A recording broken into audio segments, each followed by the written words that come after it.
ಪರವಾಗಿಲ್ಲ ಸರ್, ನಾನು ಹೋಗ್ತೀನಿ. ಮೈನಾ, ಬಿಸಿಲು ಬೇರೆ ಇದೆ. ಈ ಟೈಮಲ್ಲಿ ಹೆಣ್ಮಕ್ಳು ಸೈಕಲ್ ತಕೊಂಡು ಹೋಗೋದನ್ನ ನಾನು ನೋಡಿ ಸುಮ್ಮನೆ ಇರಕ್ಕಾಗತ್ತಾ? ಅದು ನೀನು ಬಾ.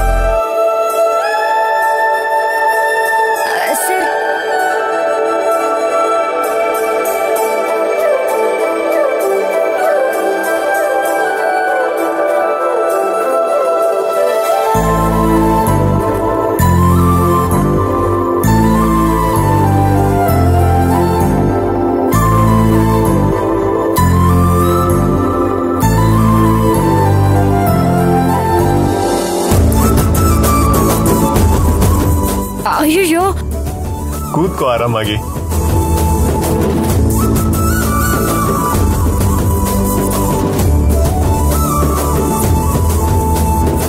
ಮೈನಾ, ಸೀಟ್ ಬೆಲ್ಟ್ ಹಾಕೋ. ಬೆಲ್ಟಾ?